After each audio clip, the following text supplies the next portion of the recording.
നമ്മുടെ പുതിയൊരു വീഡിയോയിലേക്ക് എല്ലാവർക്കും സ്വാഗതം. എല്ലാവർക്കും സുഖമാണെന്ന് വിശ്വസിക്കുന്നു. ഞങ്ങൾക്ക് ഇവിടെ സുഖമാണ്. നമ്മൾക്ക് നല്ലൊരു അടിപൊളി ടിപ്പും ഉണ്ട്, നല്ലൊരു റെസിപ്പി ഉണ്ട്. വീഡിയോ ഒന്നും എല്ലാവരും സ്കിപ്പ് ചെയ്യാതെ കണ്ട് സപ്പോർട്ട് ചെയ്യാം കേട്ടോ.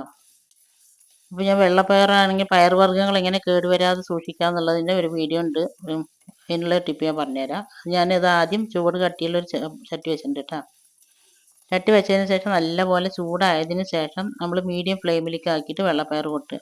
വെള്ളപ്പയർ നല്ല പയറുവർഗ്ഗങ്ങൾ കൊട്ടിയതിന് ശേഷം മീഡിയം ടു ലോ ഫ്ലെയിമിൽ വെച്ചിട്ട് വറുത്തെടുക്കുക കേട്ടോ. നല്ലപോലെ പയർ നല്ലപോലെ ഒന്ന് ചൂടായി കിട്ടിയാൽ മതി. അത് ഇതിൻ്റെ കളറൊക്കെ ഒന്ന് വ്യത്യാസം വന്ന് നല്ലപോലെ ചൂടായിട്ട് ഞാൻ ഫ്ലെയിം ഓഫ് ആക്കിയിട്ടുണ്ട് കേട്ടോ. ഇതുപോലെ ആയാൽ മതി. ഒരുപാട് കളർ വ്യത്യാസമാകും, മൊരിയോ ഒന്നും ചെയ്യരുത് കേട്ടോ. ഇനി നമ്മളിത് നല്ലപോലെ തന്നെ ആ ചട്ടിയിൽ തന്നെ വെച്ചിട്ട് തന്നെ ഞാൻ ഇളക്കിയിട്ട് ചൂടാറ്റണത് കേട്ടോ. നിങ്ങൾക്ക് വേണമെങ്കിൽ വേറൊരു പാത്രത്തിലേക്ക് ഒഴിച്ച് വെച്ചിട്ട് ചൂടാറിയതിന് ശേഷം ഇത് നല്ലൊരു ബോട്ടിലാക്കിയിട്ട് സൂക്ഷിക്കാം. നമ്മൾ ആക്കുന്ന ബോട്ടിലിൽ ഒരു തുള്ളി വെള്ളത്തിൻ്റെ അംശം ഉണ്ടാകാൻ പാടില്ല. നല്ലപോലെ കഴുകി ഉണങ്ങിയതിന് ശേഷം ഇത് നല്ലപോലെ ചൂടാറിയതിന് ശേഷം മാത്രം ബോട്ടിലാക്കി വെക്കുക. ഇത് എത്ര വർഷം വേണമെങ്കിലും ഇരിക്കൂട്ടോ, കേട് വരില്ല. ഞാൻ എൻ്റെ അനുഭവം കൊണ്ടാണ് ഞാൻ പറയുന്നത്. ഒന്നൊക്കെ എത്ര വേണമെങ്കിലും 1 കിലോനോ 2 കിലോനോ എത്ര വേണമെങ്കിലും ഇതുപോലെ ചെയ്ത് വെക്കാം കേട്ടോ. വീഡിയോ ഇത് ടിപ്പ് ഇഷ്ടമായിട്ടുണ്ടെങ്കിൽ ഒന്ന് ലൈക്ക് ചെയ്യാനും നിങ്ങളുടെ ഫ്രണ്ട്സ് ആൻഡ് ഫാമിലിക്കും ഒക്കെ ഒന്ന് ഷെയർ ചെയ്ത് കൊടുത്തും കൂടി നമ്മളൊന്ന് സപ്പോർട്ട് ചെയ്യുക. ഇനി നമുക്കൊരു റെസിപ്പി ഉണ്ടാക്കുന്നത് കണ്ടാലോ. വെള്ളപ്പയർ വെച്ചിട്ട് വെള്ളപ്പയർ നല്ലപോലെ കഴുകി അരിച്ചതിന് ശേഷം പിന്നെ ഞാനിത് 1/2 കപ്പ് വെള്ളപ്പയർ എടുത്തിരിക്കുന്നത്. അതിൽ ഒരു 1-1.5 കപ്പ് വെള്ളം ഒഴിച്ചിട്ടുണ്ട് കേട്ടോ. ഞാൻ കുതിർത്താത്ത വെള്ളപ്പയർ ആയതുകൊണ്ടാണ് 1-1.5 കപ്പ് വെള്ളം ഒഴിച്ചിരിക്കുന്നത്. കുതിർത്തിയ വെള്ളപ്പയറാണെങ്കിൽ 1/2 കപ്പിന് 1 കപ്പ് വെള്ളം ഒഴിച്ചാൽ മതി കേട്ടോ.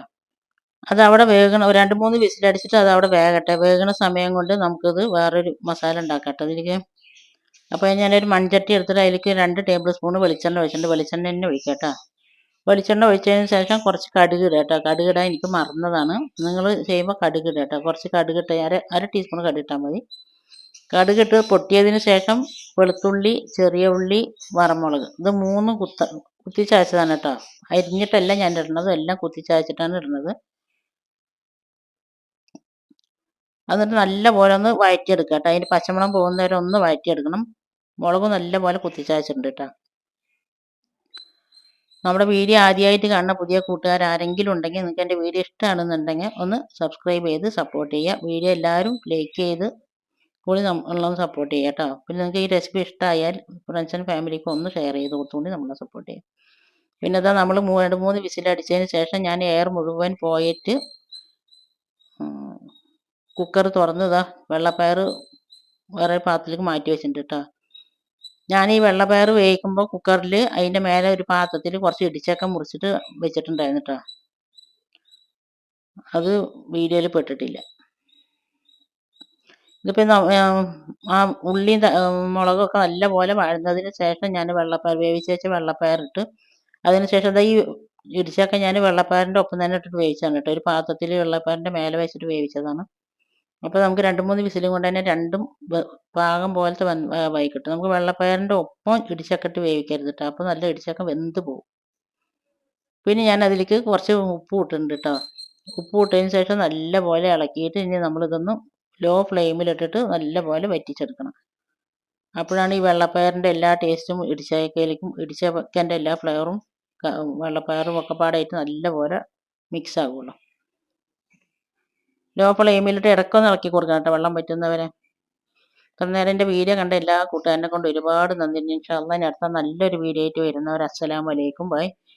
ഇന്ന് കാണിച്ച ടിപ്പും റെസിപ്പിയും നിങ്ങൾക്ക് ഇഷ്ടമായിട്ടുണ്ടാവുമെന്ന് വിചാരിക്കണം. ഇഷ്ടമായ ലൈക്ക് ചെയ്യാനും ഫ്രണ്ട്സ് ആൻഡ് ഫാമിലി ഗ്രൂപ്പിലേക്ക് ഒന്ന് ഷെയർ ചെയ്ത് കൊടുത്തിട്ട് നമ്മളെ സപ്പോർട്ട് ചെയ്യാനൊന്നും മറന്നു പോകരുത് കേട്ടോ. പിന്നെ ഇടിച്ചൊക്കെ വെച്ചിട്ട് ഒരുപാട് റെസിപ്പീസ് ഞാൻ എൻ്റെ ചാനലിൽ അപ്ലോഡ് ചെയ്തിട്ടുണ്ട്. എല്ലാവരും ഒന്ന് കണ്ടു നോക്കുക കേട്ടോ. സമയം ഉണ്ടെങ്കിൽ ഒന്ന് കാണുക. നല്ല നല്ല റെസിപ്പിയാണ് കേട്ടോ. നല്ല അടിപൊളി റെസിപ്പികളാണ്. ഒന്ന് കണ്ടു നോക്കിയാൽ നിങ്ങളുടെ ഫീഡ്ബാക്ക് എന്തായാലും താഴെ കമൻറ്റ് ബോക്സിൽ അറിയിപ്പിക്കുക. ഇതുപോലെ ചെയ്യാത്തവരാണെങ്കിൽ ഒന്ന് ചെയ്ത് നോക്കാം കേട്ടോ. ചൂട് കഞ്ഞിൻ്റെ ഒപ്പം, ചോറിൻ്റെ ഒപ്പം, ചപ്പാത്തിൻ്റെ ഒപ്പം ഒക്കെ എന്തിൻ്റെ കൂടെ വേണമെങ്കിലും കഴിക്കാൻ പറ്റുന്ന നല്ലൊരു അടിപൊളി സൈഡ് ഡിഷാണ് കേട്ടോ.